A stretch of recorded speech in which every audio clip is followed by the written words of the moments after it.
वीर सावरकर को याद करे बगैर कैसे जा सकते। सेल्युलर जेल को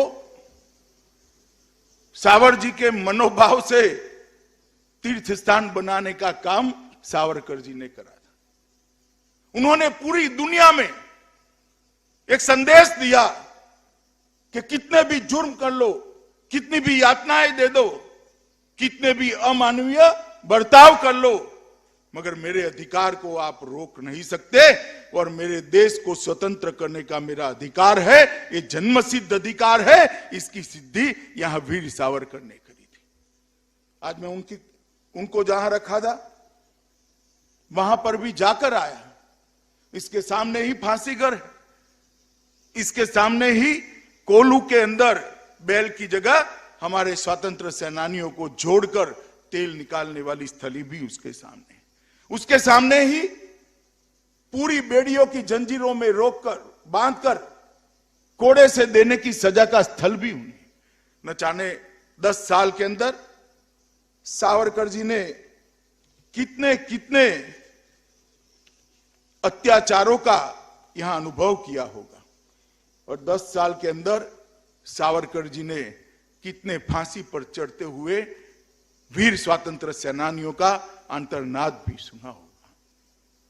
और फिर भी दृढ़ता के साथ वीर सावरकर स्वतंत्रता संग्राम के जुड़े। मित्रों, वीर सावरकर को वीर की उपाधि कोई सरकार ने नहीं दी, कोई प्रशासन ने नहीं दी है। 130 करोड़ की जनता ने मन से सावरकर जी के आगे वीर शब्द को जोड़ा है। वो उनके पराक्रम और उनकी देशभक्ति को एक्नॉलेज करने के, अनुमोदन करने के लिए जोड़ा है। आज कुछ लोग सावरकर जी के जीवन पर सवाल उठा रहे हैं। बड़ा दुख होता है, दर्द होता है, वेदना होती है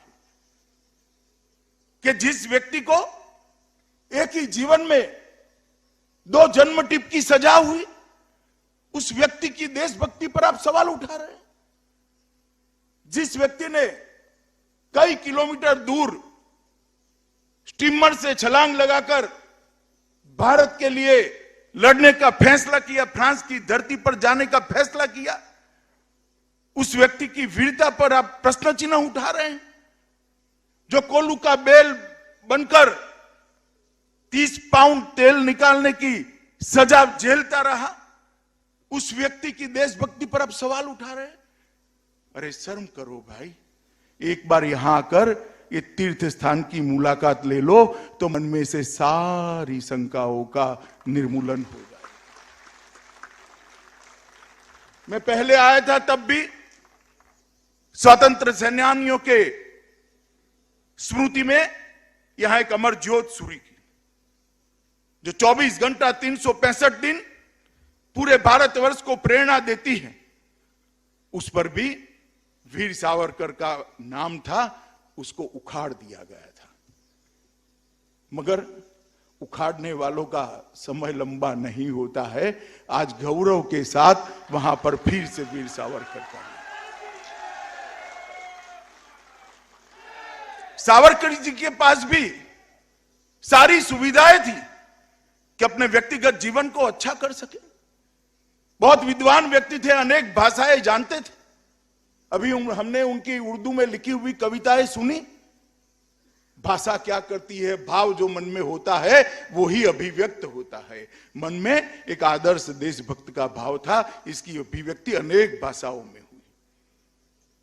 ये बहुत बड़े भाषा शास्त्री थे, बहुत बड़े समाज सुधारक थे, बहुत बड़े स्वातंत्र सेनानी थे, एक ऊर्जावान वक्ता थे और एक बहुश्रुत, जिसको सुनने का मन हो ऐसे वक्ता थे।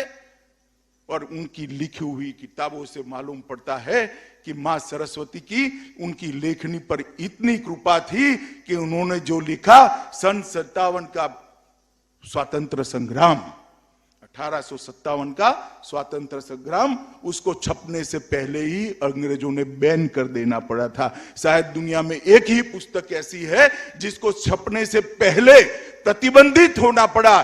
मगर प्रतिबंध रखने वाले चले गए। वो पुस्तक आज मेरे जैसे कई देश के लोगों के पास प्रेरणा स्थल के रूप में सावर जी के विचारों को हमें परिचय कराती है।